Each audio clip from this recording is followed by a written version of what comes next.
오늘 제목이 되게 근사한데요. 저는 실무가로서 주로 이제 경험 위주로 이렇게 말씀을 좀 드리려고 합니다.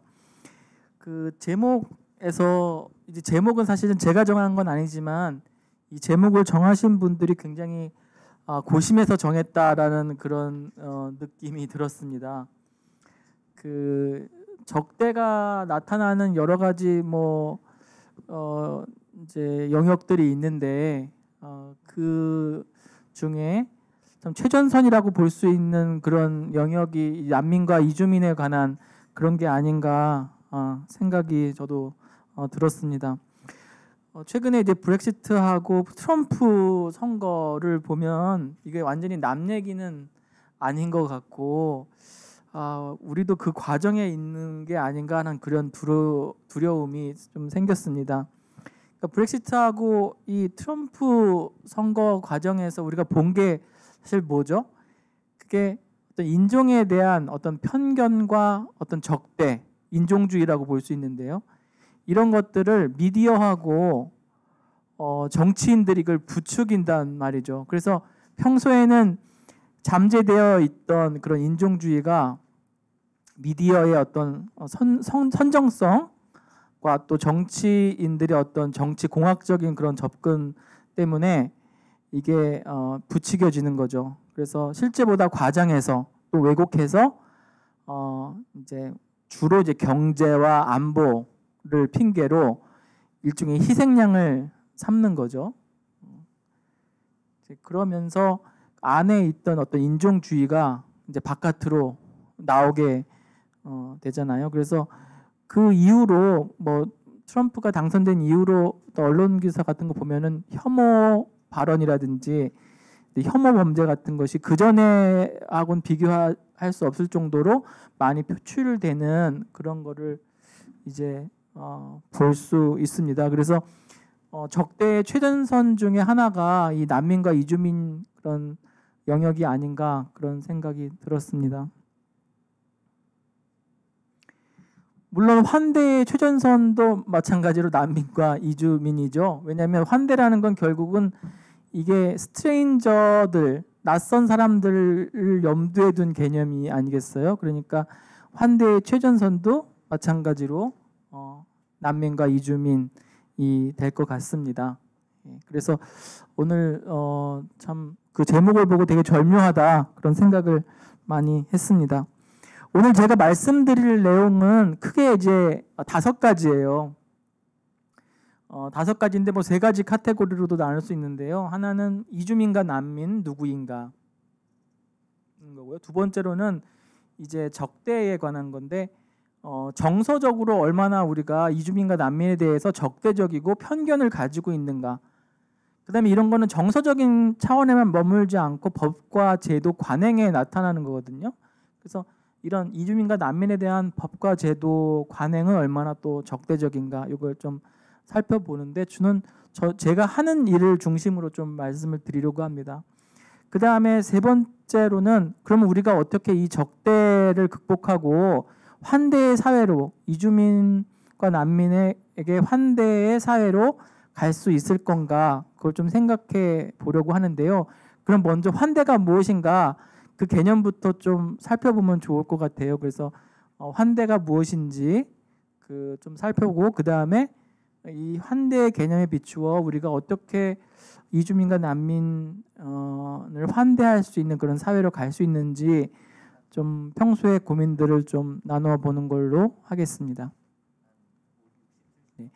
이주민은 누구이고 난민은 누구인가? 이주민은 간단히 말하면 국경을 넘은 사람들이죠. 그래서 다양한 목적으로 이주를 하잖아요. 결혼을 위해서 이주도 하고 공부를 위해서 이주도 하고 그다음에 일을 하기 위해서 이주도 하는 거죠. 그래서 여러 가지 목적으로 이주를 하는데 이제 제가 일하는 현장에서는 중요한 이제 분류가 강제 이주됐느냐 아니면 자발적으로 이주됐느냐가 굉장히 중요해요. 왜냐하면 물론 우리 사회처럼 굉장히 인종차별적인 사회에서는 이주민 자체가 굉장히 살기가 어렵지만 특히 강제로 이주된 분들은 더 살기 어렵단 말이죠. 그래서 이제 이주의 종류 중에 저희는 이제 강제 이주와 또 자발적인 이주. 근데 이게 두 개가 엄격하게 사실은 나눠질 수 있는 건 아니고 그게 약간 중첩되는 그런 부분이 있긴 한데요. 기술적으로 이렇게 둘로 나누어 가지고 저희들은 강제 이주된 그런 이주민들을 이제 집중적으로 돕고 또 자발적으로 이주가 됐다고 하더라도 구금되어 있는 그런 분들을 저희들이 집중적으로 돕고 있습니다.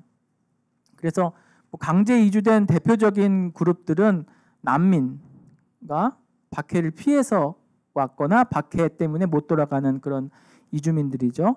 난민이거나 또 인신매매 피해자들이 이제 강제 이주된 그런 이주민이라고 할 수 있습니다. 난민은 뭐 그 난민에 관한 이제 정의를 이제 뭐 전문적으로 보려면 난민 지위에 관한 협약을 이제 보면 되는데요. 간단히 말씀드리면 이런 거예요. 이주자로서 난민도 이주자죠. 국경을 넘은 사람들이니까 이주자로서 정치적이고 종교적이고 사회적인 이유 때문에 박해를 받아가지고 그 나라를 떠나오거나 박해를 받을까봐 그 나라에 못 들어가는 사람들이 이제 난민이라고 할 수 있습니다. 그래서 이 사회적이고 종교적이고 정치적인 이유 때문에 이미 이 사람들은 적대를 경험한 사람들이에요. 예. 그런데 여기 와가지고 또 다른 적대를 이제 경험을 하게 되는 거죠. 그래서 우리가 이제 활동가들끼리 이중의 어떤 트라우마, 재트라우마를 겪는다 이런 말을 합니다. 그래서 어필이 하는 일이 크게 5가지 일인데요. 뒤에도 뭐 영상에도 나와 있겠지만 이제 이주 그룹 중에서 취약하다고 생각하는 난민과 인신매매 피해자들, 그리고 국적이 없는 무국적자들, 그다음에 구금되어 있는 체류 자격이 없어서 이주 구금되어 있는 이주민들, 그리고 또 하나는 약간 다른데요. 그 해외에 진출한 한국 기업들에 의해서 인권 침해 당한 외국인들을 지원하는 그런 일을 하고 있어요. 그래서 저희들의 어떤 의뢰인들은 전부 이제 외국인이고 한국에 있는 취약한 외국인이거나 아니면 외국에 있는 한국 기업에 의해서 인권 침해 당한 외국인이거나 그렇게 됩니다. 뒤에 영상을 한번 같이 보면 좋겠습니다. My name is Muriel and I'm from Congo. I arrived in South Korea in July 2004. I'm married. I have 2 kids, 2 sons, 6 and 8 years old in Korean age.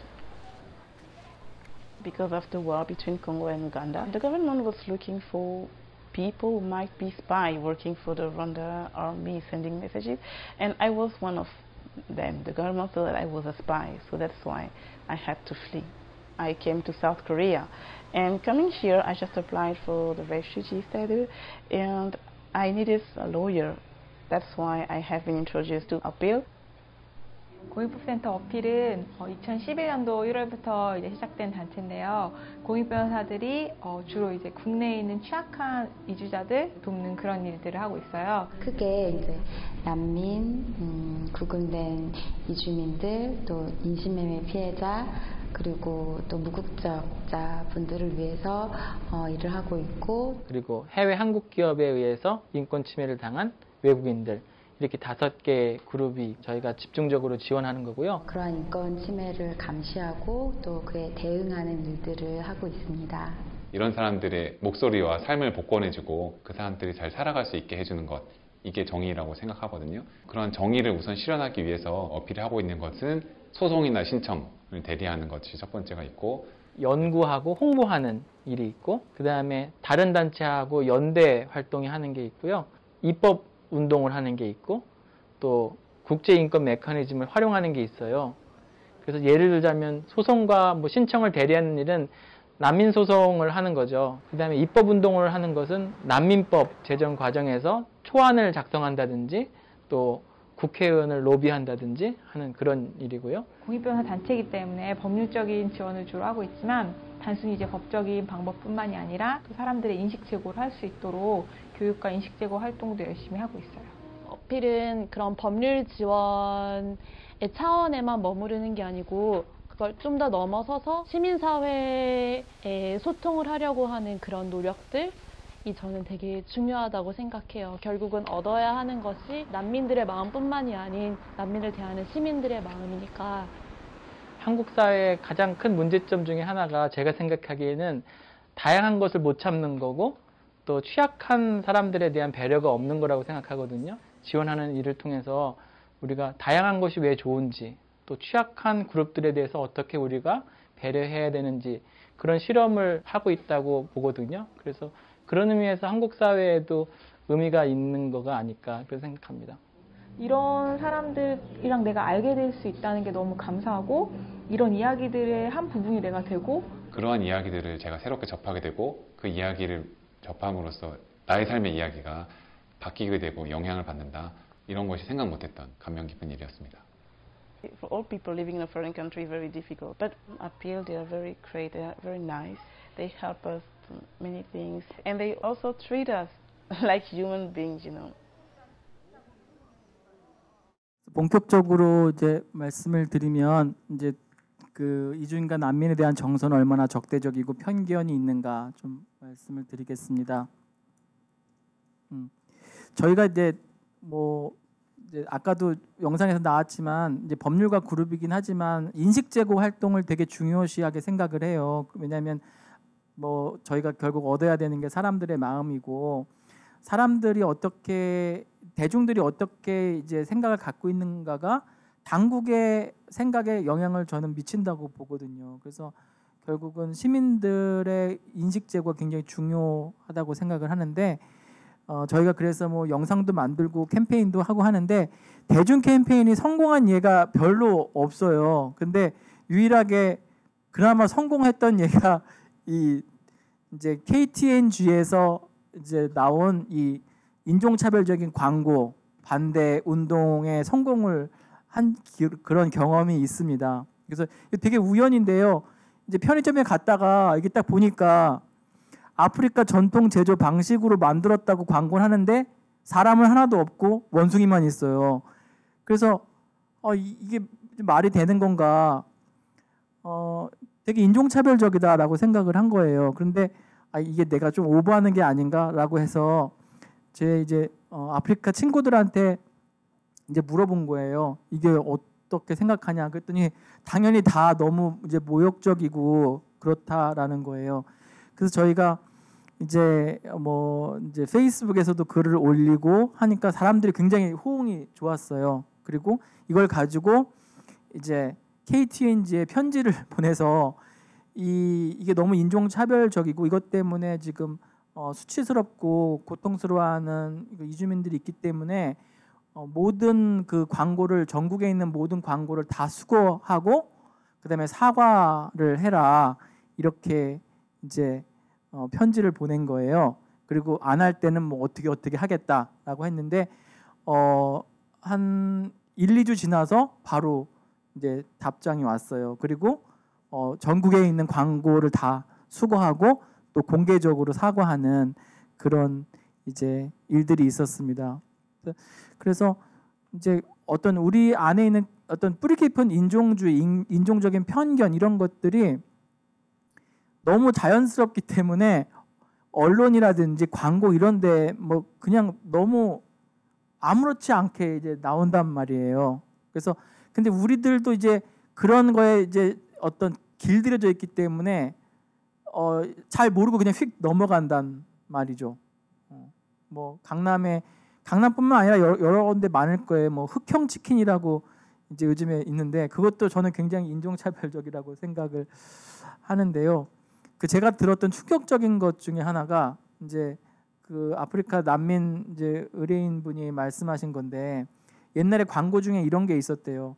그 전화 광고인데요. 전화 카드 광고인가 전화 이제 그 국제 전화 광고인데 이제 카나다에 누가 전화를 걸으면은 거기 금발의 어떤 미녀가 받는데 아프리카에 전화를 걸었더니 고릴라가 받는 그런 광고가 있었대요. 그래서 이런 게 공공연하게 이제 TV에서 광고를 하는구나. 너무 자기 놀랬다고 이렇게 하는데 저도 뭐 봤을 수도 있고 안 봤을 수 있는데 우리가 그만큼 무감각하게 그런 것들은 그냥 넘어간다는 거죠. 그 제가 거의 처음 담당했던 그 난민 사건 중에 이제 욤비 씨라고 하는 분의 어떤 사건을 담당했었는데 이분은 이제 난민으로 인정된 이후에 그 뭐 인간극장에도 나오고 또 성공회 대학에서도 공부도 하고 그러면서 이제 많이 주목을 받게 되셨고 광주대학교로 교수로 가셔가지고 이제는 국제적인 인권 그런 전문가로 일을 하고 계신데요. 이분이 인간극장에서 나온 여러 가지 재밌고 또 감동적인 에피소드가 있는데 저는 이게 제일 기억에 많이 남더라고요. 그래서 한번 보시겠어요? 빈자리가 있는데도 그냥 서서 간다. 그래 자리도 있는데 이렇게 앉으면 옆에 사람은 여기 하나 여기 또 앉고 근데 세 자리 좀 많이야. 그래서 일어나면 괜찮아요. 흑인에 대한 사람들의 곱지 않은 시선은 매서운 겨울 날씨만큼이나 욤비 씨의 몸과 마음을 얼어붙게 만들곤 한다. 네, 그 무슨 내용인지 아시죠? 그러니까 빈자리가 있어도 서서 가시는 거예요. 왜냐면 앉으면은 자기 양쪽에 아무도 안 앉기 때문에 그럼 자기가 세 자리를 차지하고 간다는 거예요. 그래서 자기는 아예 안 앉는다 이런 건데 이게 사실은 뭐 다른 그 이제 최근에 이제 경기도 이제 이주민 인권센터에서 이제 이주민을 대상으로 이제 편견과 차별과 관련된 모니터링을 한 게 있는데 거기서도 이런 내용이 계속 나오더라고요. 전철을 타면 자기 옆에 안 앉고 교회를 가면 교회 옆에 자기 옆에 아무도 안 앉는다. 그래가지고 여기는 이제 그 난민 지원센터예요. 이름은 조금 다른데 결국은 이제 난민 신청자들이 난민 인정 절차가 길기 때문에 그 기간 동안 이제 들어가서 살 수 있는 거거든요. 그래서 외국에서는 뭐 이걸 이제 난민 이제 리셉션 센터라고 부르는데 우리는 이제 이게 필요함에도 불구하고 이제 계속 생기지 않았어요. 근데 시민사회에서 이런 난민 신청자들이 머물 수 있는 공간 이런 거를 국가에서 이제 마련해야 된다라고 하면서 크게 세 가지를 주장을 한 거예요. 하나는 도심에 있어야 된다. 그래야지 이게 결국 잘 어울릴 수 있잖아요. 두 번째로는 규모는 작아야 된다. 이게 시설이 되면 안 된다. 가정이 돼야지 시설이 되면 안 된다라는 거고요. 세 번째로는 국가가 운영해도 좋지만 이게 민간에게 위탁을 하면 더 좋다라는 거예요. 근데 이 세 가지 주장을 계속했는데 이 세 가지하고 정반대로 한 거예요. 그래서 정부가 하되 도심이 아니라 이건 여기 영종도예요. 영종도 공항 근처에 있는 도심하고는 많이 떨어져 있는 그런 거고요. 그 다음에 대규모 시설이라는 거예요. 이게 그래서 시설은 굉장히 큰데 또 수용할 수 있는 인원은 또 100명도 안 되거든요. 근데 이렇게 좀 거꾸로 이제 갔습니다. 근데 이거를 처음에는 파주 쪽에 지으려고 하다가 거기 짓는다는 얘기를 듣고선 주민들이 반대를 한 거예요. 왜 이거를 우리 동네에 이제 짓느냐, 왜 혐오 시설을 왜 여기에 짓느냐 하고선 반대를 한 거예요. 그러면 글쎄요, 이게 그때 좀 적극적으로 이게 왜 혐오 시설이냐, 라고 적극적으로 좀 설득하고 이런 과정이 있어야 되는데 알았다고 하면서 이제 그걸 포기하고 다른 데다가 세우는데 몰래 이제 한 거예요. 주민들하고 상의 없이 몰래 이렇게 해가지고 확 만들어 놓고 열려고 하니까 주민들이 이제 깜짝 놀란 거예요. 자기네들하고 상의도 없이 이거를 이제 왜 이제 문을 열려고 하느냐. 여기가 그러면은 결국은 이제 우범지대가 되고 땅값도 떨어지고 그렇지 않느냐 하면서 반대를 많이 했어요. 그래서 지어놓고도 한동안 이제 문을 열지 못했습니다. 저도 이제 그것 때문에 몇 번 여기 갔다 왔는데 그러면서 우리 사회의 난민에 대해서 사람들이 어떤 편견을 가지고 있나, 잠재적인 어떤 그런 범죄자로 보고 있는 그런 걸 볼 수가 있었습니다. 그래서 우여곡절 끝에 문을 열었는데 여기는 뭐 독신들만 들어오는 건 아니고 가족들이 들어오잖아요. 그러니까 이제 아이들이 있단 말이에요. 그럼 아이들이 학교를 가야 되는데 그 학교도 또 가려고 그러면은 그 학부모들이 반대를 하는 거예요. 난민 자녀들이 우리 학교에 오면 안 된다. 그러니까 학교장은 뭐 학교장이 이제 그런 권한이 있기 때문에 학교장이 승인만 하면은 이제 갈 수가 있는 건데 학교장은 학부모의 어떤 반대 때문에 아이들을 받질 않는 거예요. 그러니까 학교가 가까운 데 있음에도 불구하고 멀리 학교를 다니는 거예요. 여기 있는 아이들이.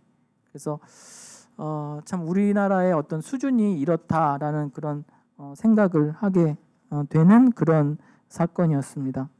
우리 안에 뭐 아까도 말씀드렸듯이 어떤 뿌리 깊은 인종에 대한 편견과 적대가 있는데요. 그건 뭐 보수나 진보나 가릴 거 없이 같다고 생각을 합니다. 그래서 우리의 일상생활에서 몸에 배인 차별적인 그런 말과 행동, 또 나아가서는 혐오 발언, 이것이 뭐 처음에는 온라인으로 시작했다가 지금은 오프라인까지 이제 나오려고 하는 그런 경향을 보이는데요. 그리고 이제 심지어 이제 혐오 범죄로까지 나타날 수가 있습니다. 그 예를 들어서 우리가 의식하지 못하지만 이제 이런 거예요. 뭐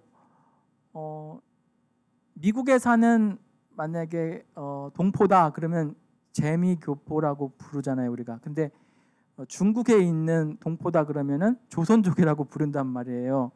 그러니까 우리의 어떤 용어 사용부터 굉장히 편견에 지금 많이 이제 사로잡혀 있는데요. 뭐 결혼만 해도 예를 들어서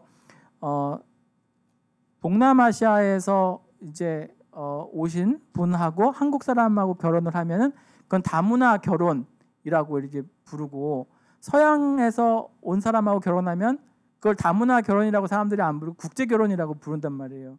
그러니까 굉장히 이게 용어를 사용하는 게 있어서도 그 안에 우리의 뿌리 깊은 그런 편견들이 이제 있다는 거죠.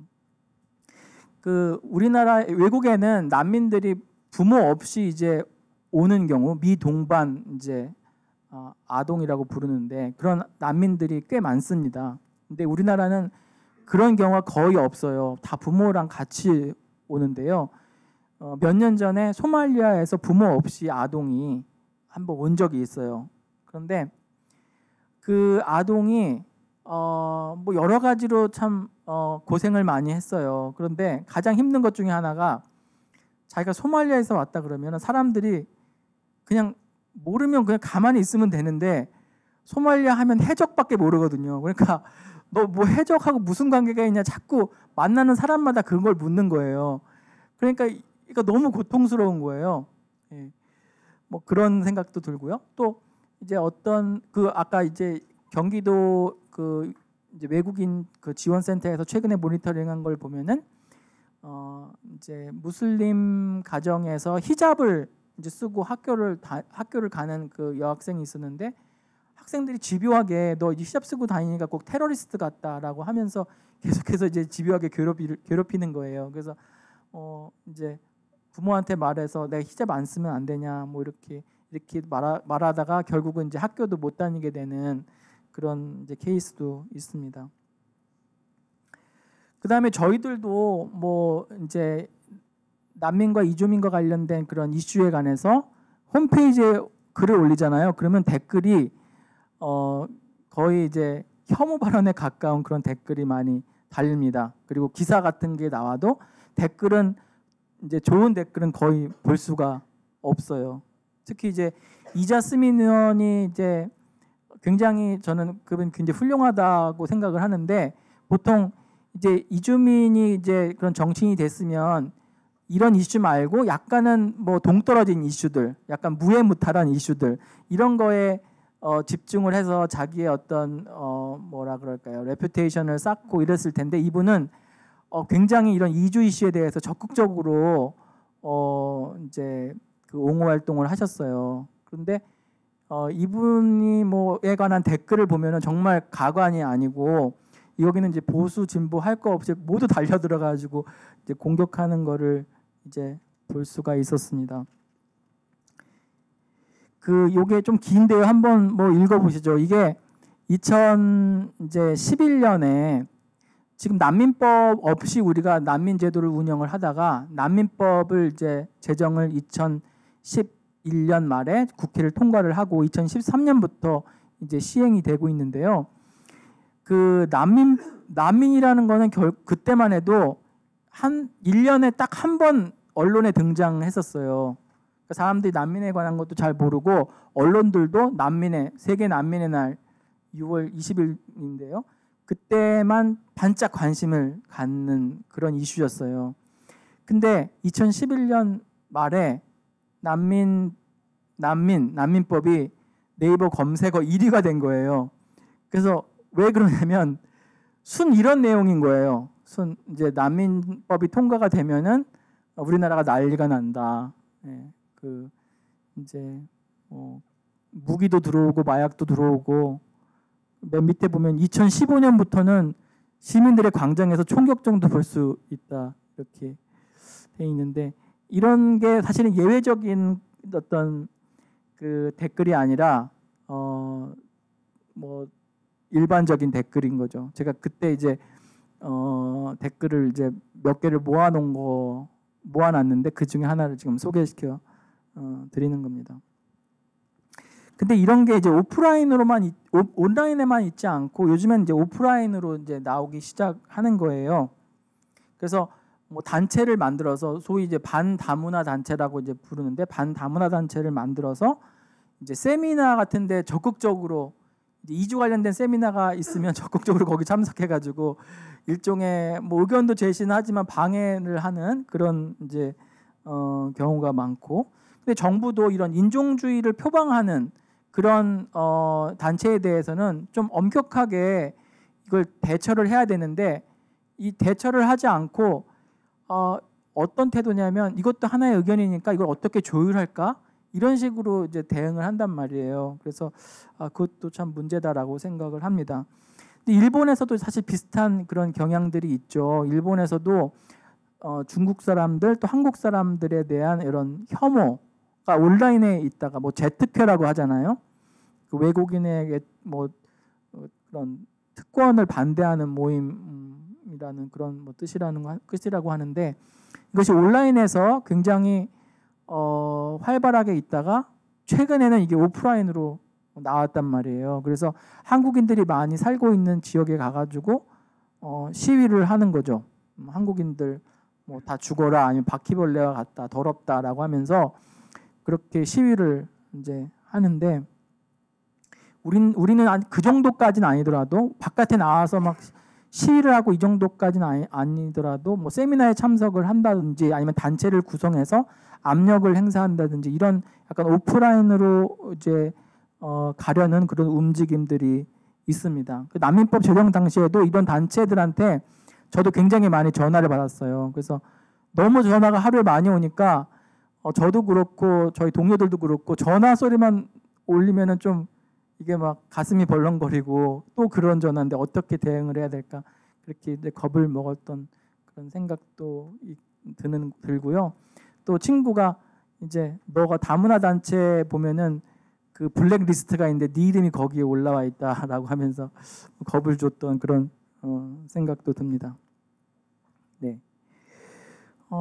그리고 미디어들도 참 뭐라 그럴까 또 선정적으로 보도하는 경우가 많죠. 예를 들어 특히 범죄 사실 같은 경우에는 되게 용어 사용이라든지 그런 조심성이 좀 없는 것 같아요. 그래서 인종주의를 좀 부추기는 그런 선정적인 그런 보도를 많이 하고 특히 이제 오원춘 그 사건 같은 경우 너무 선정적으로 보도를 해서 저는 그것 때문에 되게 부정적인 그런 영향이 많이 미쳤다라고 생각을 합니다. 또 뭐 용어 사용에 있어서도 뭐 사실 불법 체류자 이런 거는 사실은 그렇게 적절한 용어가 아닌데 이런 것들을 그냥 언론에서는 그냥 거르지 않고 그대로 사용하는 거 그런 것도 또 문제라고 생각을 합니다. 근데 미디어가 이렇게 부추기는 그런 면, 미디어가 좀 사려 깊지 않게 이렇게 이용하는 그런 면이 있는데 정치적으로는 이 이슈를 막 정치화시키거나 부추기거나 이런 거는 아직까지는 그렇게 많지는 않은 것 같아요. 근데 외국에는 사실 많잖아요. 외국에는 특히 이민 국가 같은 경우에는 이 이주 이슈가 굉장히 단골 공약 중에 하나인 거죠. 그래서 정치 공학적으로 내가 이 그룹의 어떤 지지를 얻고 싶으면은 이런 이슈를 자극을 이제 하게 되는 거죠. 근데 그래서 제가 이제 2007년인가 그 이제 독일에 있는 난민 단체를 방문하면서 거기에 있는 출입국 본부를 갔는데 뉘른베르크에 있더라고요. 근데 거의 요새처럼 돼 있어요. 그래서 이게 왜 출입국관리사무소가 여기에 있냐 이렇게 물어보니까 사람들이 하도 테러를 많이 해가지고 그 이제 좌파들은 좌파대로 부족하다고 테러하고 우파들은 우파대로 이제 너무 나갔다고 테러하고 그래서 요새처럼 그 출입국관리사무소를 만들어 놓은 거를 이제 봤는데요. 우리나라는 아직까지 그런 어떤 이걸 이슈화 정치인들이 이걸 이슈화 해가지고 표를 얻으려고 하는 그런 것은 아직 이제 가시화되지는 않았습니다. 그런데 이제 작년인가 좀 예외적인 그런 이제 현상이 있었는데 뭐냐면 테러 방지법을 이제 만들려고 한창 좀 애를 썼던 적이 있었잖아요. 근데 이제 그 분위기를 조성을 해야 돼. 그러니까 테러 방지법은 결국은 약간 대내용인 거죠, 대내용. 그런데 그 테러 방지법을 만들기 위해서는 결국 누군가를 희생양으로 만들 수밖에 없고 결국 그거는 이제 이주민일 수밖에 없는데 막 그러면서 여러 가지 이제 사건들이 있었어요. 근데 그 중에 하나가 이제 공항에서 뭐가 발견됐다는 그런 보도가 난 거예요. 근데 뭐가 발견되냐면 이제 부탄가스, 라이터 충전하는 가스, 그 다음에 뭐 쪽지, 아랍어가 적혀 있는 쪽지. 근데 이게 거의 뭐 방송에 나올 때는 사설 폭탄에다가 협박의 의미가 담겨 있는 쪽지다. 그렇기 때문에 이제 우리도 빨리 이제 테러 방지법을 마련해야 된다. 이런 취지로 이제 나오고 또 대통령도 국무회의에서 이런 사건을 언급하면서 빨리 우리도 이제 그 대테러 방지법을 만들어야 된다. 테러 방지법을 만들어야 된다. 이렇게 강조를 했던 기억이 있는데요. 그때 이제 저희가 이제 저희 이제 변호사 중에 그때 아랍어를 배우고 있던 분이 있었어요. 그래서 그 아랍어를 이제 배웠던 실력으로 그 쪽지를 이제 보니까 너무 말이 안 된다는 거예요. 그게 어떻게 이제 언론에서 어떻게 나왔냐면 알라가 너희를 처벌할 알라가 너희를 처벌할 것이다. 이런 식으로 이제 적혀 있다고 언론에 나왔거든요. 근데 그거를 사실은 그 직역을 하면 어떻게 직역이 되냐면 알라가 알라를 처벌할 것이다.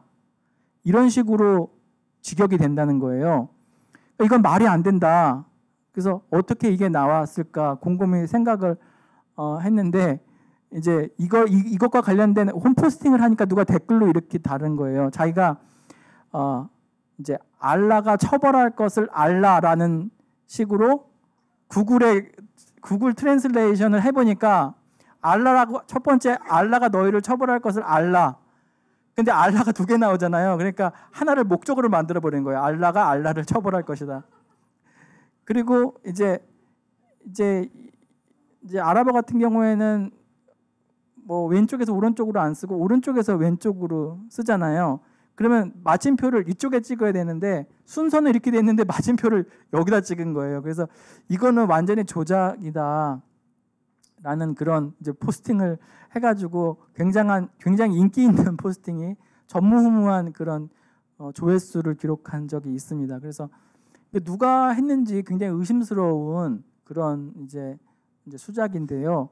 이렇게 어떤 조작을 해서 결국은 이주민에 관한 또 다른 이제 인종에 관한 어떤 혐오를 조장해서 어떤 결과를 얻으려고 하는 그런 시도들이 있었습니다. 그래서 몇 가지 그 어떻게 이주민과 또 난민에 관한 그런 정서적인 적대가 있는지 좀 살펴봤습니다. 근데 이러한 이제 적대적인 그런 적대적인 거는 정서적인 거에만 이제 그치는 건 아니고 결국 이제 법과 제도에까지 이제 이르게 되는데요. 저는 우리나라 이주민 정책을 한마디로 말을 하면은 이제 고급 인력, 소위 말하는 고급 인력과 투자 인력에 대해서는 적극 유치하는 정책이고요. 그다음에 결혼 이주 여성에 대해서는 동화 정책, 그다음에 이주 노동자에 대해서는 단기 순환 정책, 그다음에 난민에 대해서는 면피하는 정책이다 이렇게 이제 보고 싶습니다. 우리가 다문화란 말을 굉장히 많이 쓰잖아요. 근데 이게 현장에서 느끼는 거는 이 다문화라는 말은 거의 레토릭에 불과하다라는 거예요. 그러니까 알맹이가 없이 그냥 레토릭만 쓰는 거고 실제적으로는 동화 정책이고 단기 순환 정책이고 그냥 창피함을 피하기 위한 그런 정책에 불과하다라는 것을 느끼게 됩니다. 뭐 예를 들어서 이주 노동자의 경우에는 우리나라에 아무리 오래 있어봐도 연장을 해도 4년 10개월밖에 있을 수가 없어요. 4년 10개월, 3년 플러스 2년 10개월, 1년 10개월 이렇게 4년 10개월만 있으면 무조건 나가야 됩니다. 왜냐하면 이게 귀화 요건이 5년 거주잖아요. 그러니까 어떤 시기든지 장기적으로 거주하지 못하게 하는 게 국가의 정책이에요. 그렇기 때문에 이주 노동자가 우리나라에 5년 가까이 있어도 가족들을 데려올 수가 없습니다. 그래서 이주 노동자에 대해서는 이제 단기로 순환해서 노동력을 쓰려고 하는 정책인 거죠. 그리고 이제 또 이주 노동자들이 우리가 소위 고용허가제라고 해가지고 고용허가제는 노동허가제랑 틀려가지고 일을 할 때 사업장에 묶여 있어요. 그 사업장에서만 일하기 위해서 사실은 허가를 받아서 오는 겁니다. 그래서 고용허가는 노동자한테 주는 허가가 아니라 고용주한테 주는 허가예요.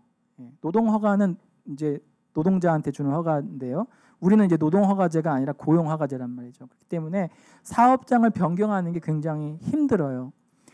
그리고 제가 이제 일해 보면은 여러 가지 어려운 영역들이 있는데 농업과 또 어업 그리고 엔터테인먼트 산업 이 세 영역에서 일하는 이주 노동자들이 가장 취약한 것 같더라고요. 거의 인신매매, 강제노동 이런 수준이고요.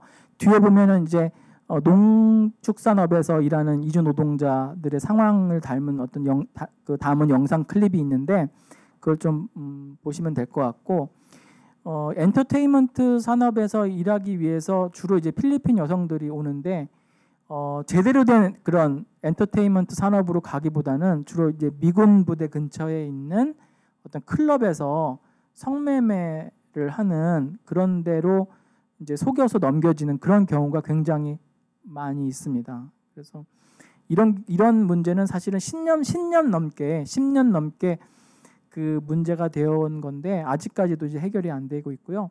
어업도 굉장히 이제 심각해요. 근데 저희가 이제 2년 정도 한국에 있는 원양 어선이건 아니면 연근의 어선이건 우리나라 어선을 타는 외국 선원들의 어떤 인권 침해 상황에 대해서 좀 조사를 하고 있는데 지금은 이제 배를 다 어선을 안 타려고 하기 때문에 반 이상은 전부 외국 사람들이에요. 근데 얼마나 이 배가 이제 열악하냐면 이제 얼마 전에도 제가 이제 인터뷰를 하니까 하루에 20시간을 일한다는 거예요, 배에서. 그래서 그걸 어떻게 하루에 20시간을 일하세요? 근데 그분이 한 8년 정도 일하셨거든요. 근데 하루에 믹스커피 2개를 한꺼번에 타가지고 10벌 먹는 거예요. 그러니까 20봉을 먹는 거예요, 하루에. 그러면서 버틴다는 거예요. 근데 그 안에서 어떤 이제 임금 체불도 있고, 그 다음에 뭐 물리적인 폭력, 그 다음에 언어적인 폭력도 있고, 임금은 굉장히 낮고, 연근에서 일하는 분들은 임금이 한 이제 최저임금 가까이 되는데요. 원양어선 타는 분들은 50만 원, 40만 원 하루에 20시간 일하고 50만 원, 40만 원 이렇게 받는 분들도 있단 말이에요. 그러니까 거의 이제 심각한 착취라고 볼 수 있는데 이런 심각한 착취에도 불구하고 배를 못 떠나는 또 사정이 있어요. 왜냐하면 한국에 올 때 그냥 계약하는 게 아니라 중간에 이제 브로커들이 있단 말이에요. 그래서 그 브로커들, 송출회사라고 우리가 보통 부르는데 송출회사한테 비용을 많이 이제 지불을 한단 말이에요. 그 비용은 이제 빚을 내서 이제 지불하기도 하고 하는데 그 중에 또 일부는 그 작업장을 이탈했을 때 돌려받을 수 없는 돈이에요. 그러니까 아무리 착취가 있고 인권 침해가 있어도 자기가 냈던 이탈 보증금을 빼앗길까 봐 계속 사업장에서 일할 수밖에 없는 사람들도 있단 말이죠. 거의 인신매매나 강제노동에 해당하는 거죠. 근데 이런 이탈 보증금을 포함한 이런 송출 비용이 얼마 정도 되냐면 보통 한 1,000만 원 정도 되는 것 같아요. 저희가 조사해 보면은 연근해에서 일하는 분들 같은 경우에 한 1,000만 원 정도 어느 나라랑 관계없이, 인도네시아는 약간 싼데 중국, 이제 베트남, 인도네시아의 경우에 거의 1,000만 원 정도 내고선 우리나라에 오는 것 같아요. 근데 와가지고는 거의 이제 최저임금을 받을 수밖에 없는 거죠. 근데 그걸 이제 1년 이상을 모아야지 결국은 이 우리나라에 오는 비용을 이제 갚을 수가 있는 거예요. 그러니까 1년 동안은 이제 아무리 착취를 당해도 이제 본국에 갈 수가 없게 되겠죠.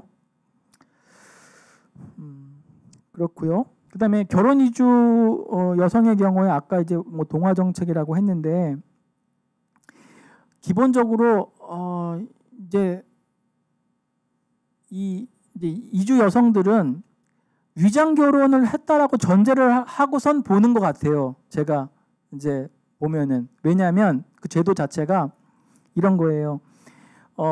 우리나라 사람들도 이혼율이 되게 높잖아요. 지금 이혼율이 얼마나 될지 모르겠는데 3사람 중에 1사람은 아마 이혼을 할 것 같은데요. 그러면 이혼이라는 게 굉장히 사실은 우리 사회에서 사실은 많단 말이에요. 근데 이주 여성이 와가지고 살다가 이혼을 한단 말이에요. 그러면 우리나라에서 계속 살 수가 없어요. 기본적으로는. 그건 뭐냐면 이혼을 했다 그러면은 이 사람은 위장 결혼을 하기 위해서 우리나라에 온 걸로 전제를 하는 거예요. 일단. 그러니까 이혼을 하면 돌아가야 돼요. 근데 돌아가지 않는 몇 가지 방법 중에 하나가 뭐냐면 이혼이 나의 귀책 사유가 아니라 상대방의 귀책 사유로 이혼을 했다라는 것을 내가 입증을 해야 되는 거예요. 이주민이.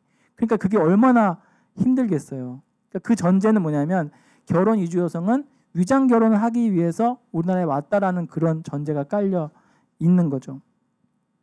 네.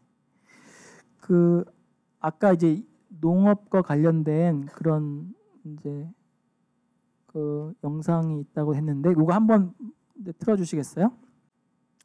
농민들이 비닐하우스에서 일하는 모습입니다. 이들 중 외국인은 몇 명일까요? 모두 11명, 그리고 다 캄보디아 사람들입니다.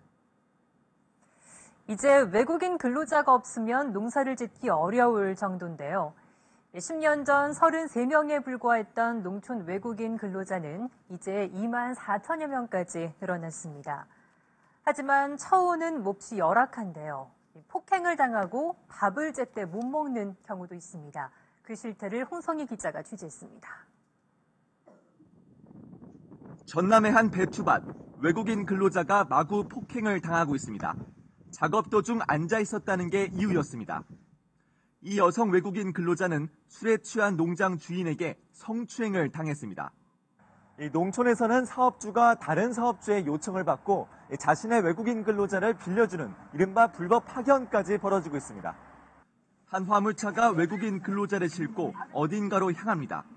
외국인 근로자들이 근로계약을 맺지도 않은 다른 농장의 작업장으로 팔려가듯 넘겨지는 겁니다. 우리 사장님 아니야? 우리 사장님 여기. 우리 사장님 아니야? 국가인권위원회의 조사에 따르면 고용주에게 폭언이나 폭행을 당한 경우가 각각 75에서 15%에 달했고 심지어 성폭력을 경험한 여성도 30%나 됐습니다. 이런 횡포에도 이들이 저항할 수 없는 건 고용주의 동의가 없이는 다른 사업장으로 옮길 수 없는 현행 제도 때문입니다. 사업주의 동의 없이는 직장을 바꿀 수가 없기 때문에 노동자들은 항의하기가 어렵고 설사 신고하더라도 스스로가 이친 책임을 져야만 합니다. 관리 감독을 책임진 지역 노동센터들만으로 전국 6만 4천여 개 사업장을 모두 감독하기에는 역부족입니다. 국가인권위는 외국인 근로자의 사업장 변경을 더 자유롭게 하는 등의 제도 개선을 권고했지만 정부는 검토 중이라는 말만 되풀이하고 있습니다. 난민과 관련된 몇 가지 좀 사항만 좀 말씀을 드리고 이 제도적인 적대 문제를 좀 마무리하려고 하는데요. 이제 난민분들이 오시면 이런 과정이에요. 공항에서 오시면 공항에서 난민 신청을 하기도 하고 바깥에 나와서 난민 신청을 하기도 하는데 여러 가지 사실은 난민과 관련된 문제점이 많은데 그 중에 하나가 공항에서의 난민 신청 문제예요. 그래서 공항에서 난민 신청하는 분들은 난민 인정 접수가 제대로 안 돼가지고 거기서 바로 강제 이제 퇴거 명령을 받고 이렇게 출국 대기실에 구금되는 경우가 많이 있어요. 그래서 저도 이제 그런 경우가 그런 이제 사례들을 많이 발견을 했는데 그래서 이 이슈를 사실 문제 해결하기 위해서 난민법에 이걸 해결하기 위한 어떤 이제 조항들을 넣어가지고 이제 재정 운동을 했는데 난민법 제정 과정에서 이게 막판에 이제 법무부의 반대로 너무 뒤로 후퇴하는 바람에 예전의 문제점들이 그대로 이제 노정이 된 상태예요. 그래서 제가 이 이슈를 어떻게 처음 알게 됐냐면 2011년에 태국 활동가로부터 전화가 온 거예요. 여기에 태국 방콕 공항에 에티오피아 난민 신청자가 있는데 한국에서 2개월 반 동안 구금돼 있다. 공항에서 구금돼 있다가 여기 와서 다시 8개월 구금됐다는 거예요. 그래서 저희가 태국 인권위원회의 도움으로 그 이제 구금소를 방문을 했습니다. 그래서 인터뷰를 해보니까 한국에 와서 난민 신청을 공항에서 했는데 공항에서 난민 신청 접수를 받지 않고 출국 대기실에 2개월 반 동안 이제 구금시켜 놓고 하루 세 끼 치킨 버거만 준 거예요. 그래서 내가 여기서 이렇게 있다가 죽겠다라고 하고선 이제 자포자기를 하고 있었는데 이 사람을 에티오피아로 이제 보내려고 강제 송환을 한 거죠. 근데 대한항공을 타고 방콕까지 와고 방콕에서 에티오피아 국적기를 타고 이제 돌아가야 되는데 에티오피아 국적기가 안 태운다는 거예요. 그래서 이 사람이 방콕 그 구금소에 공항 구금소에 또 8개월을 구금돼 있던 거예요. 그래서 저희가 이거를 이제 유엔 난민기구에 문제 제기를 해가지고 태국에 있는 유엔 난민기구가 이 사람에 대해서 난민 인정을 해서 바로 뭐 얼마 안 있다가 뉴질랜드로 재정착 난민으로 가게 됐습니다. 근데 이런 게 끊임없이 이제 발생을 하는 거예요. 그 중에 하나가 이제 작년 말에 있었던 시리아 사람 한 40명 정도가 공항에서 난민 신청을 했는데 여전히 또 그 문제가 똑같이 발생을 한 거예요. 지금 시리아는 내전 때문에 수십만 명이 지금 사망을 했단 말이에요. 그렇기 때문에 다른 나라 가면은 소위 일흥 난민으로 다 난민 인정을 받는단 말이에요. 근데 우리나라에 와서는 이렇게 공항에서도 입국도 안 되고 난민 신청 절차로도 못 가는 그런 상황이 발생을 했습니다. 한번 이제 좀 틀어주시겠어요? Incheon Airport in Seoul, repeatedly voted one of the best in the world. But it's a place of limbo for these men, appealing against South Korea's decision to refuse them refugee status. Legal cases are ongoing, so are hiding their identities. One of their lawyers says up to 180 people are in this waiting area, meant for 50. The Justice Ministry tells us there are only 116. Many of them have been here for months. No beds, no windows, a fast food burger and drink 3 times a day. The meat's not halal, so most eat just the bread. The man filming this is Mohammed, one of 28 Syrians here. He's in his early 20s and fled Aleppo after his home was destroyed and the Assad government called him up for his military service. It's impossible for me and my friends to return, he says. Some are running away from the army, some running away from the government or military service. We ran because we don't want to be a part of the war. We don't want to hold a gun.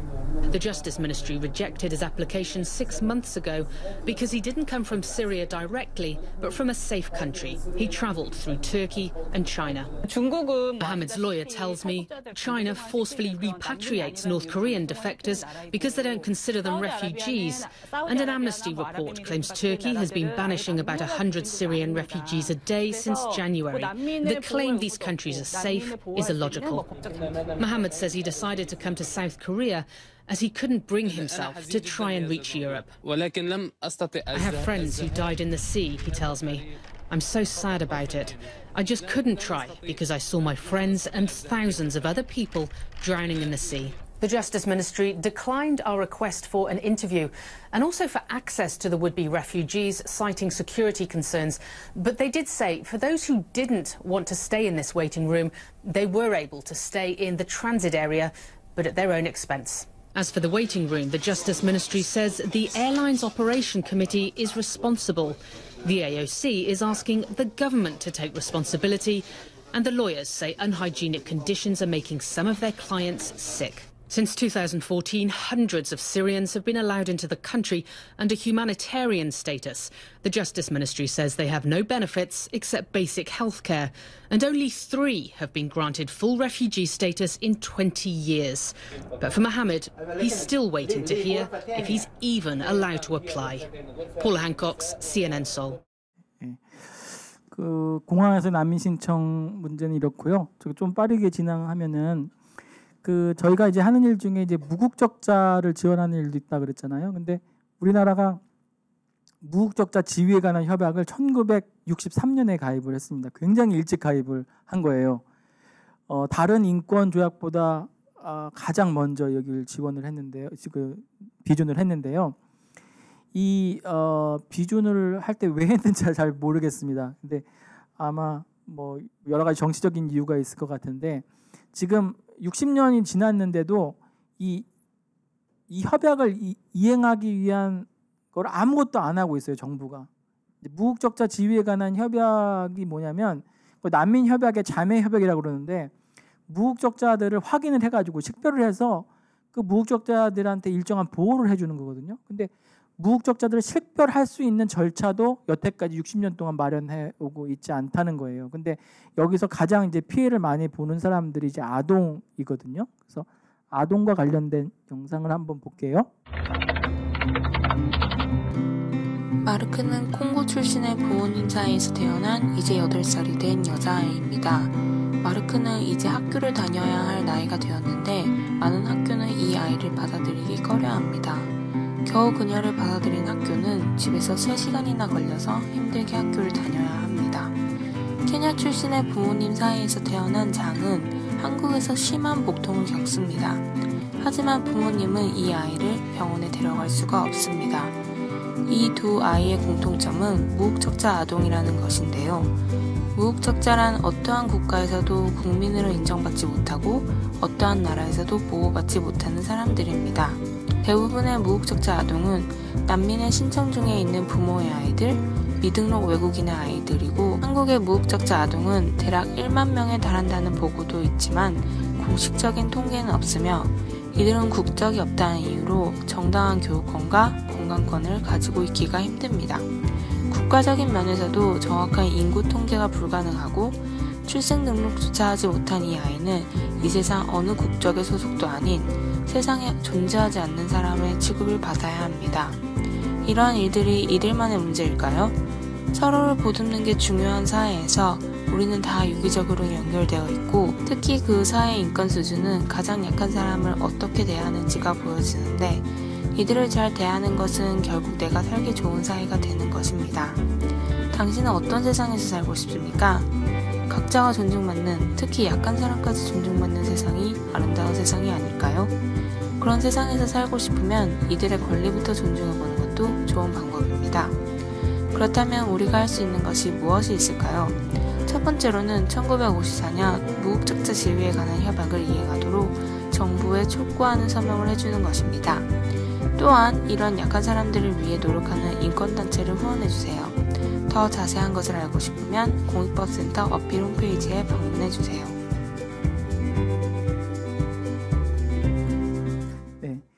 이 문제와 관련해서는 하나만 더 말씀을 드리겠습니다. 저는 이주 관련해서 가장 야만적인 제도가 하나를 뽑는다면은 이주 구금 제도를 이제 말씀드리고 싶은데요. 근대법이 우리한테 가져다 준 큰 혜택 중에 하나가 뭐냐면 함부로 우리를 이제 신체를 구속할 수 없다는 거예요. 그래서 우리 신체를 이제 구금하기 위해서는 아주 엄격한 조건이 필요합니다. 그건 이제 투쟁에서 이제 얻어낸 거잖아요. 그래서 국회의원 우리의 대표가 만든 어떤 법에 근거해야 되고요. 또 법원과 같은 독립적인 기관의 개입이 없이는 구금을 할 수가 없습니다.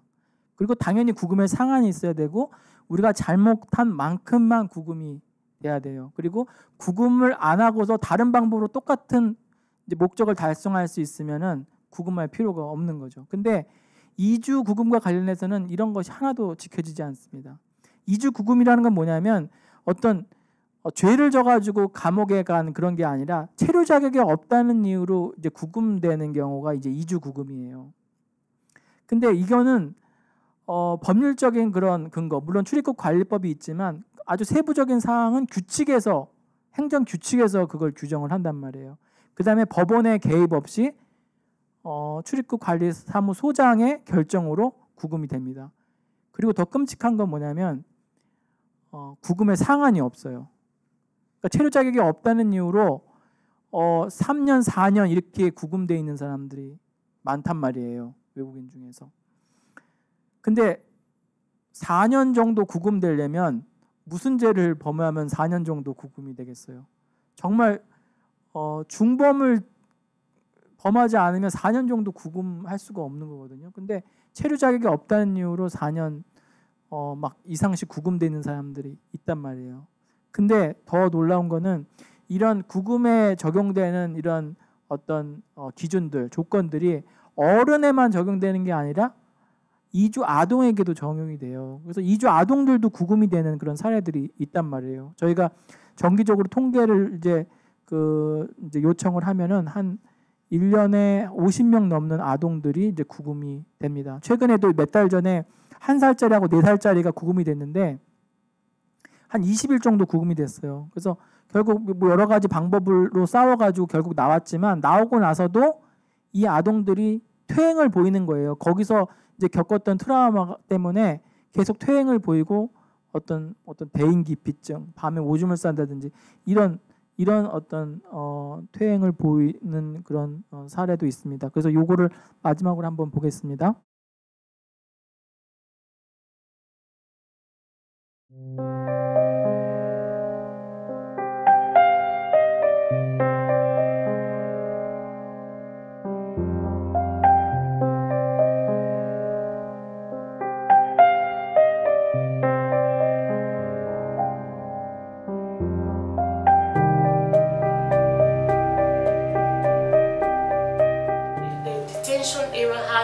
Area like this, and in where we sleep, and back when they have a bathroom here.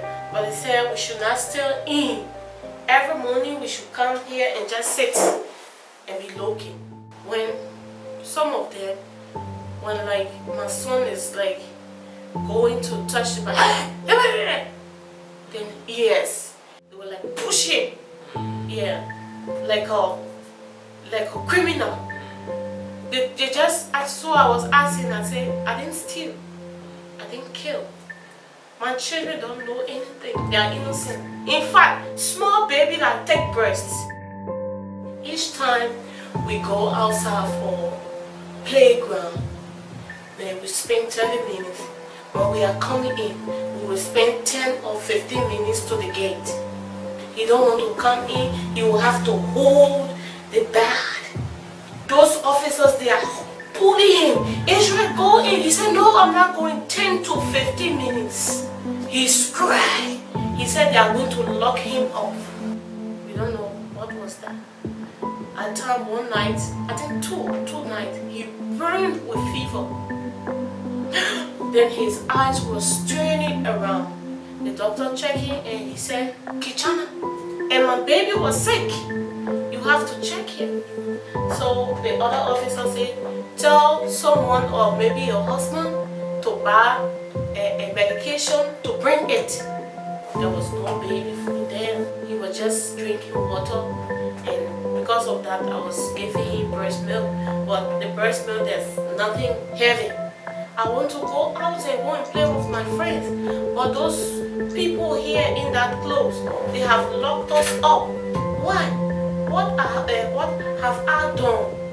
I want to play. I want to play football. I want to go on playground. I want to go to school. Mommy, where is my bag? I want to go to school. After he got released, we don't talk to him. He condemns us. He cries.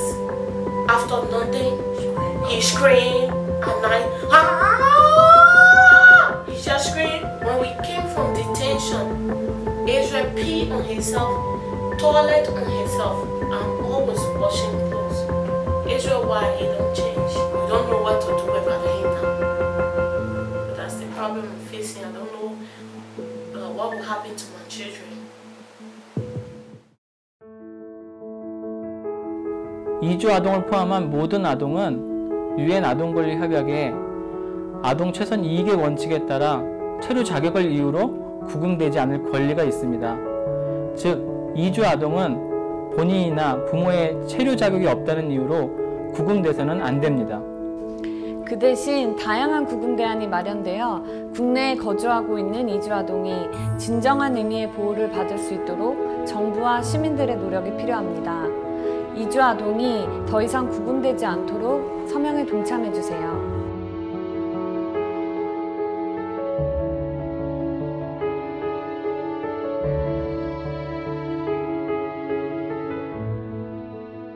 네, 이렇게 뭐 사실은 어떻게 제도적으로 법적으로 어떤 그 적대적인 이주민과 난민의 적대적인 그런 것들이 있는가 살펴보려면 사실은 한도 끝도 없는데 이 정도로 하고 그 다음으로 좀 넘어가겠습니다. 그럼 어떻게 우리가 이제 이주민과 난민에 대해서 환대의 사회로 갈 수 있는가? 그래서 환대가 좀 뭔지 좀 생각을 해봤는데요. 몇 가지 이제 그 환대에 대해서 말한 사람들을 좀 살펴보니까 이제 칸트가 이제 영국 평화론이라는 그런 책에서 이런 말을 했어요. 그러니까 다른 나라에 왔을 때 적으로 대우받지 않을 권리, 이게 환대라고 하더라고요. 그래서 이건 굉장히 이제 난민과 관련돼서는 아주 적절한 그런 환대의 정의라고 할 수 있습니다. 근데 굉장히 좁은 의미죠. 그 다음에 크리스틴 폴이라는 사람은 우리 그룹이 아닌 멤버에게 우리 안에 공간을 내어주고 거기서 잠시 동안 집처럼 있도록 하는 거, 이렇게 정의를 내렸습니다. 그래서 여기 핵심은 우리 안에 공간을 내어준다라는 그런 개념인데요. 그 다음에 제가 제일 좋아하는 이제 환대 개념은 이것도 우리 안에 공간을 내어주고 그 안에서 꽃피도록 하는 거, 이것이 환대다라고 했어요. 그래서 굉장히 아름다운 이런 정의라고 생각을 하고, 여기는 공간을 내어주는 것도 있고, 그럼 내어줘서 뭐 할 거냐, 그 안에서 꽃피도록 하는 게 환대다라는 거예요. 그 다음에 이제 제일 이제 많이 나간 그런 환대는 이제 데리다가 말하는 어떤 절대적인 환대, 손님과 주인으로서의 위치가 무의미해지는 그런 환대를 이제 드릴 수 있을 것 같습니다. 근데 이런 네 가지 이제 그 환대에 대해 살펴봤는데 저는 이 네 가지가 다 중요하다라는 그런 생각이 듭니다.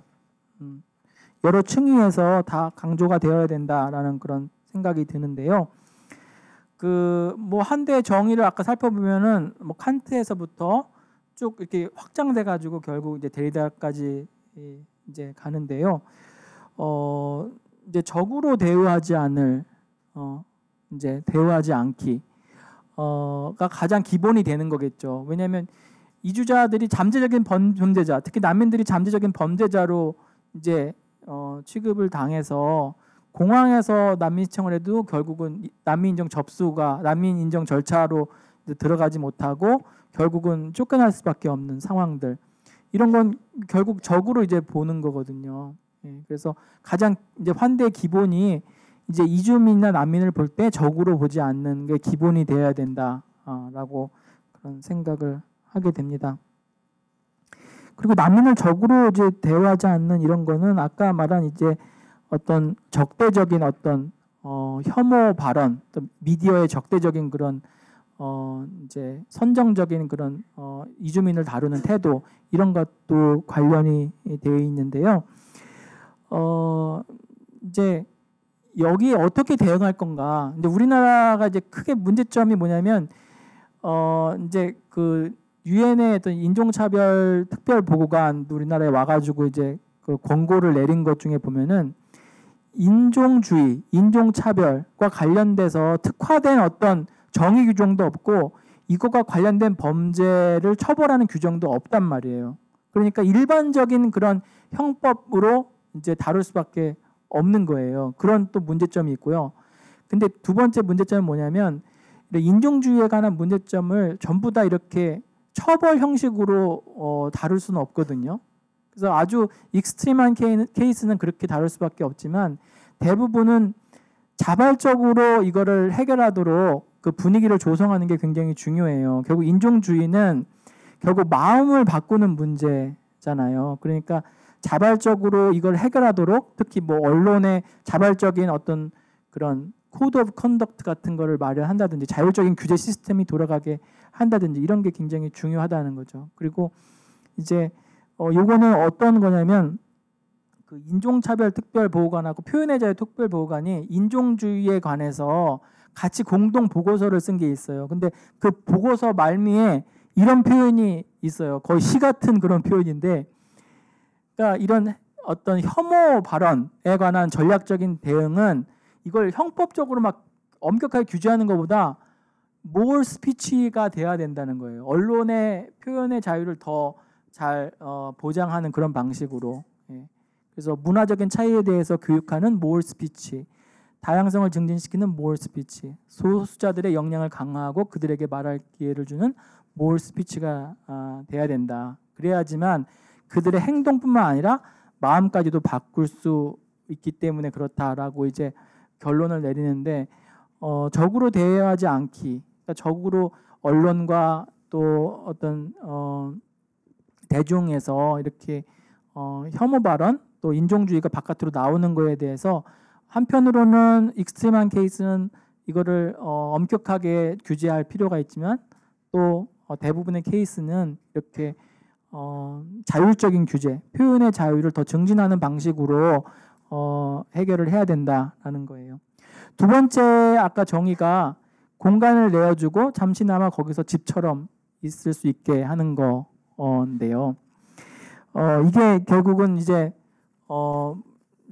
공간을 내어준다라는 건 뭐냐면 그 사람한테 권리를 주는 거예요. 그냥 이주민이나 난민한테 단지 호의를 베풀고 자선을 하는 수준에 그치는 게 아니라 그 사람들한테 존경을 하고 권리를 주는 것, 이런 게 이제 자리를 내어주고 공간을 내어주는 거거든요. 그래서 뭐 누가 어느 집에 찾아갔는데 사랑방이나 뭐 최소한 앉을 곳을 주지도 않고 마당에 서 있은 채로 거기서 밥을 준다고 생각을 해보세요. 그거는 굉장히 볼품 없는 볼상사나운 그런 광경이잖아요. 그래서 이주민이나 난민을 대할 때 단지 적으로 대우하지 않는 걸 넘어서 단순히 자선과 돌봄의 어떤 대상으로 볼 게 아니라 그분들에게 자리를 내어주고, 그 말은 뭐냐면 권리와 존경을 보내야 된다는 거죠. 그래서 뭐 저를 포함한 그런 난민 활동가들, 그 다음에 뭐 그런 이주민하고 같이 일하는 분들이 종종 이제 범하는 잘못이 뭐냐면 이런 거예요. 난민들한테 일방적으로 선물을 주고 그냥 사진 찍고 오는 거, 이런 거가 이제 흔히 잘못하는 건데요. 그 여기서 강의한 바 있는 그 김연경 선생님의 그 사람 장소 환대 그 책에 보니까 이런 내용이 있어요. 그러니까 선물을 준다는 거는 그 선물의 이제 미덕이라는 게 뭐냐면 선물이 다른 사람의 선물을 불러 일으키기 때문에 이제 그게 미덕이라는 거예요. 근데 선물을 줬는데 그거에 그 사람한테는 그 사람이 나한테 아무것도 줄 게 없다. 그럼 이 선물 자체가 선물이 아니라 모욕이 될 수 있다는 거죠.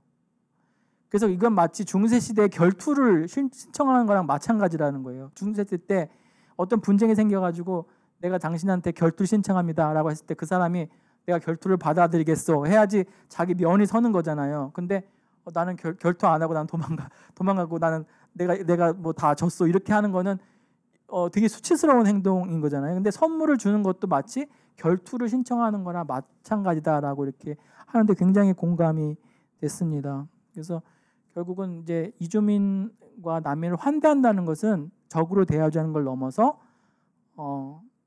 자선과 돌봄, 거기 넘어서 결국 존경과 권리를 주는 거다라는 거예요. 근데 이제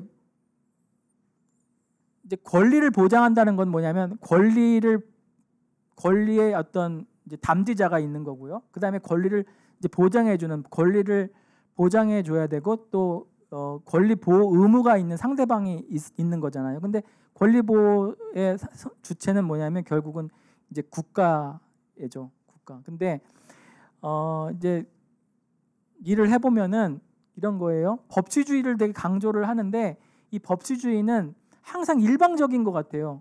그러니까 법치주의를 강조하면서 내가 법을 지킬 생각은 안 하고 정부가 법을 지킬 생각은 안 하고 이 법이 있는데 왜 법을 자꾸 안 지키냐라고 수범자들을 자꾸 탓하는 특히 이주자들을 탓하는 그런 경향들이 있다는 거죠. 그래서 이제 근데 법치주의라는 거는 사실은 수범자가 두 개인 거죠. 법을 집행하는 사람도 법을 지켜야 되고 그다음에 이제 그 법이 집행되는 대상도 법을 지켜야 되는 거죠. 그게 그래야지 이제 법치주의의 의미가 있는 거고 실제적으로 가장 중요한 거는 법이 함부로 사용하지 않도록 법을 집행하는 기관이 법을 지키는 게 약자를 보호하기 위해서 법을 지켜야 되는 게 이제 법치주의의 핵심인 거죠. 근데 그게 이주민과 관련돼서는 그런 식으로 사용되지 않고 법치주의가 일방적으로 이제 이주민이 법을 지켜야 되는 대상으로만 이제 전락을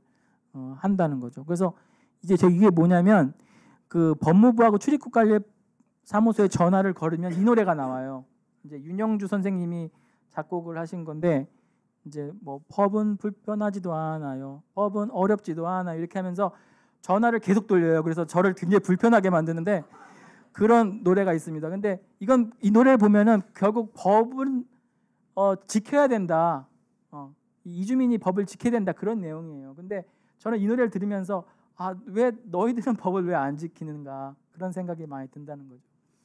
근데 사실 법치주의 왜 우리가 법을 지켜야 되냐 그거는 뭐냐면 그 민주주의 때문에 사실 법치주의가 가능한 거예요. 우리의 대표가 법을 만들었기 때문에 그 법을 내가 지켜야 되는 거죠. 그렇기 때문에 우리한테는 법치주의라는 것이 그냥 뭐 논리적인 그런 이제 추론이 가능한 거예요. 근데 이주민들한테는 법치주의를 우리가 강요할 수 있는 건가? 왜냐하면 이주민들은 자기 대표를 뽑을 수 있는 그런 권리가 없단 말이에요. 아주 예외적인 경우, 지방 그 자치단체 뭐 선거의 경우에 아주 예외적인 경우만 그 이제 선거를 할 수 있는 투표를 할 수 있는 그런 권리가 있고 대부분은 이제 자기 대표를 뽑을 수 없단 말이죠. 근데 정부는 이주민과 관련돼서 법을 제대로 지키지 않으면서 이주민 대표를 뽑을 수 없는 이주민들한테 법치주의를 강요하는 게 말이 안 된다는 거죠. 그래서 뭐 말이 길어졌는데 결국은 환대를 한다는 거는 결국 공간을 내어주는 거고 이거는 권리를 보장해 주는 거다. 이 권리를 보장해 주지 않으면은 결국 사회 통합에서도 사실은 심각한 문제가 되는 거예요. 권리를 보장해 주지 않으면 결국은 계속 개토화될 수밖에 없는 거거든요. 그래서 여러 면에 있어서 이 환대는 권리 보장으로 우리가 개념이 이제 개념 규정을 해야 된다라는 그런 생각입니다. 그 다음에 세 번째로는 이제 꽃 피우게 도와줘야 된다. 우리 안에 공간을 내어주고 꽃 피우게 도와줘야 된다는 건데 이제 꽃 피우다라는 것은 이 말은 사실은 굉장히 사실은 뭐 그 포괄적인 그런 말인 거죠. 그러니까 그 아리스토텔레스 행복론을 보면 인간의 목적이 뭐냐? 그러면 행복인데 그 행복이라는 게 뭐냐? 결국은 이제 플러리쉬 하는 거다. 그 꽃 피우는 거다라는 거예요. 근데 꽃 피우다라는 게 굉장히 여러 면에서 굉장히 좋은 말인 것 같아요. 왜냐하면 여기에는 어떤 목적성도 이제 담겨져 있고요. 꽃이라는 게 그렇잖아요. 그리고 잠재성, 그 다음에 상호 의존성. 꽃을 피우기 위해서는 뭐 사실은 다른 요소들하고도 이제 상호 의존해야 되는 거니까. 그 다음에 포괄성. 꽃 피우는 것은 단순히 경제적인 그런 면에서의 어떤 권리를 보장해 주는 게 아니라 문화적이고 사회적이고 정치적이고 이런 면에까지 다 이제 영향 이제 포괄하는 거니까 이제 꽃 피우다라는 말이 굉장히 이제 좋은 말인 것 같은데요. 우리가 환대를 봄에 있어서도 이렇게 돼야 된다라는 거예요. 그래서 우리 안에 공간을 내어주고 단순히 경제적인 그런 권리를 누리도록 할 뿐만 아니라 문화적이고 그다음에 정치적이고 사회적인 권리, 모든 포괄적인 권리를 누리도록 하고 중요한 거는 그분들의 잠재성이 꽃피도록 하는 게 되게 중요하다라는 거예요. 그 다음에 이제 마지막으로 이제 데리다의 어떤 그 환대 정의를 어떻게 우리가 어떤 함의를 우리가 이제 그 가질 수 있는가 환대 우리 이제 실제적인 그런 이주민과 관련해서 그래서 제가 뭐 데리다를 잘 이해하지 못할 수도 있고 제가 뭐 난민과 이주민들을 현장에서 계속 만나는 법률가이기 때문에 어떤 데리다가 말하는 절대적인 환대에 대해서는 아직 받아들이기 어려운 부분이 있는데 오히려 또 이런 면도 있어요. 환대가 성립하기 위해서는 주인과 손님의 경계가 아예 없어져서는 안 된다라는 그런 생각도 듭니다. 근데 물론 이제 어떤 의미에서 손님은 나중에 주인이 되고 주인은 어떤 때 손님이 될 수도 있지만 처음부터 손님과 주인이 무의미해지면은 환대의 개념이 성립하지 않는 게 아닌가 그런 생각도 듭니다. 하지만 주인과 손님이 어떤 이제 무의미해지는 그런 절대적인 환대까지는 아니더라도 주인과 손님이 상대화되는 수준까지는 이제 우리 환대가 넓혀져야 된다라는 그런 생각이 듭니다. 이제 그게 뭐냐면 이제 이주민과 난민을 우리의 어떤 해석학적인 파트너로 이제 받아들이는 게 중요하다는 거예요. 우리의 선생이자 우리의 해석학적 파트너. 그래서 이분들이 우리 안에 있음으로 인해서 우리가 우리 자신의 들보를 보는 거죠. 들보를. 그러니까 우리가 사실 조감할 수 있는 능력이 없잖아요. 조감할 수 있는 능력이 없기 때문에 우리의 들보를 보려면은 우리 안에 대조 문화, 대조 사상이 들어와야지만 우리가 우리의 들보를 볼 수 있단 말이에요. 우리의 눈에 있는 들보라는 말이 그러니까 우리의 어떤 큰 잘못, 우리의 큰 어떤 문제점 이런 거를 볼 수 있단 말이죠. 그렇기 때문에 이주민이 우리한테 옆에 있다는 것은 결국 우리 안에 있으면서 그 이주민도 사실은 바뀌게 되죠. 바뀌게 되고 해석학적인 지평이 넓어지지만 죄송합니다.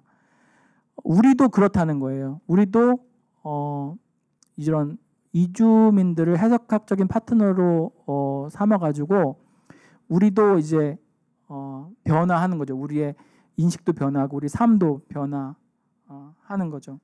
그러니까 우리가 우리의 어떤 정체성을 굉장히 고정된 걸로 우리가 보는데 정체성이라는 것은 결국 다른 사람과 끊임없는 상호작용으로 풍성해지고 바뀔 수밖에 없는 거라는 거죠. 그래서 우리의 정체성을 풍성하게 하기 위해서라도 결국은 이주민이 우리 옆에 있어야 되고 대조 문화와 대조 사상이 우리 옆에 있어야 되는 거죠. 그래서 그런 의미에서 이제 이주민은 이제 주인도 될 수 있고 우리도 손님이 될 수 있고 이런 어떤 약간 주인과 손님이 이제 상대화되는 어떤 그런 이제 데까지 이룰 수 있다고 생각을 합니다. 이것과 관련해서 이제 그 미라슬로브 볼프라는 사람이 이제 배제와 포용이라는 책에서 이제 쓴 말인데요. 이런 말이 있어요. 그러니까 embrace라는 말이 포용이라고도 해석이 될 수 있고 포옹이라고도 해석이 될 수가 있잖아요. 그래서 포용을 할 때 나는 팔을 벌려서 다른 사람을 위한 공간을 내 안에 만드는 거죠. 그래서 팔을 벌렸다는 것은 다른 사람에게 내 안으로 들어오라는 초대인 동시에 내가 단지 자족적인 사람으로 남아있길 원치 않는다는 표시죠. 근데 포용을 할 때 나는 팔을 접어서 다시 감싸잖아요. 근데 감싼다는 것은 나의 정체성을 유지하기를 원한다는 말인가 동시에 타인이 내 일부가 되길 원한다는 표시라는 거죠. 그래서 다른 사람은 나의 일부가 됨으로 나를 풍성하게 하고 다른 사람은 나로 인해서 풍성해 되는 거죠. 이렇게 포용할 때 우리는 자신의 진정한 자아에 충실하게 남아있으면서 동시에 아무도 예전과 똑같은 상태가 아니다. 왜냐하면 서로가 서로를 부유하게 했기 때문이다. 이런 의미에서 환대가 궁극적으로 이해가 돼야 되는 게 아닌가 그런 생각을 합니다. 그래서 저희가 이주민들을 대할 때 두 가지 큰 이제 모토가 있어요. 하나는 뭐냐면 우리도 어디선가 이방인이다라는 모토예요. 그래서 이제 그 말은 뭐냐면 크게 두 가지인데 하나는 우리 사회가 너무 살기만 좋은 곳이 되어서는 안 된다는 거예요. 그러니까 우리 사회에 대해서 되게 이질적인 이질감을 항상 느껴야 된다는 거죠. 그러니까 이질감을 못 느끼면은 그건 뭐냐면 우리 사회에서 주변화되고 차별받고 하는 사람들의 고통을 우리가 모른다는 얘기거든요. 그래서 끊임없이 우리가 우리 사회에서 이질감을 느끼고 나도 이방인이다라는 그런 이제 생각을 가져야 되는 거고요. 또 하나는 우리도 사실은 멀지 않은 과거에 이방인으로 살았다는 것을 끊임없이 역지사지의 마음을 이제 가져야 된다는 거죠. 그 다음에 두 번째로는 이방인은 우리의 선생이다라는 그런 생각을 가져야 된다는 거죠. 그러니까 단순히 어떤 시혜나 돌봄의 대상이 아니라 그분들을 적극적으로 우리 선생으로 삼고 해석적인 파트너로 삼고 우리의 인식과 우리 행동이 바뀌고 풍성하게 되는 그런 파트너로 삼는 것이 중요하다라는 그런 의미로 그 두 모토를 사용하고 있습니다. 그래서 두서없이 제가 이렇게 5가지 테마에 대해서 말씀을 드렸습니다. 장시간 경청해 주셔서 감사합니다.